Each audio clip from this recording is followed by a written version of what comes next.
a oint cette étoile et l'a gardée exactement comme la première. Bon, permettez-moi de vous confirmer ça. Paul a dit, si vous voulez savoir de quel genre d'étoile il s'agissait. En effet, souvenez-vous que Satan est lui aussi une étoile, l'étoile de l'aurore. Eh bien là, remarquez, Paul a dit, croyez-vous qu'il était l'étoile de l'église d'Éphèse? Il a dit, eh bien là, si vous voulez savoir si cela est vrai ou pas, dans Galates 1:8, Paul a dit, annonçant là qu'après, le temps viendra où des loups cruels s'introduiraient et tout. Il a dit, si un ange du ciel venait enseigner un autre évangile, là, il savait que cet homme, qui aurait l'apparence d'un ange, viendrait, qu'il serait un grand vicaire. Il a dit, peu importe qui c'est, si un ange ou n'importe qui d'autre venait enseigner autre chose que cet évangile que nous vous avons enseigné, qu'il soit anathème. Pas vrai? C'est Paul qui les avait contraints à se faire rebaptiser, s'ils n'avaient pas été baptisés au nom de Jésus-Christ. Venez vous faire rebaptiser afin de recevoir le Saint-Esprit. Acte 19:5. C'est aussi lui qui avait imposé les mains aux gens pour qu'ils reçoivent des dons et qui avait mis l'Église en ordre afin qu'il s'y produise des miracles, la guérison divine, les dons de langue, l'interprétation des langues. Pas vrai? 1 Corinthiens 12. Allez voir ce que Paul a dit. Vous trouverez cela dans 1 Corinthiens 12. Il a placé dans l'Église. Dieu a placé dans l'Église ses grands dons. Et Paul les a mis en ordre. Il les a mis en ordre pour qu'ils puissent œuvrer pour la gloire de Dieu. C'est ce que Paul a dit. Alors si quelqu'un, peu importe la dénomination à laquelle il appartient, essaie de vous dire que l'époque du parler en langue, de l'interprétation des langues, de la guérison divine, des miracles et du témoignage du Saint-Esprit comme le baptême, qu'il soit anathème.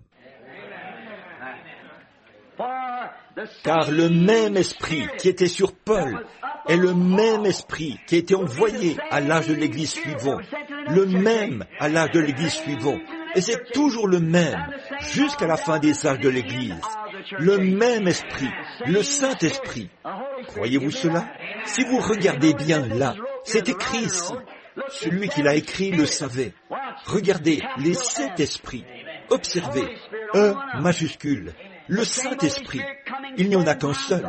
Oui, le même Saint-Esprit qui vient 7 fois aux 7 âges de l'Église pour apporter la même lumière.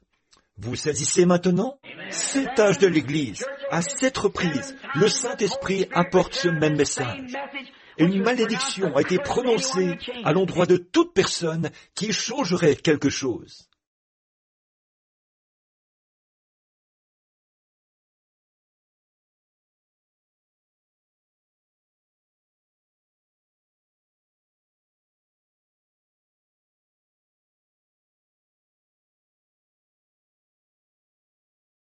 Maintenant, voyez si cela concorde avec la révélation de cette chose en entier. Il a dit, quiconque retranchera ou ajoutera quelque chose, celui-là, sa part, sera retranchée du livre de vie. Voilà, toute la chose est entièrement couverte, là. Donc, vous n'avez aucune marge de manœuvre pour sauter ou insérer quoi que ce soit d'autre. Vous voyez, parce que c'est ça.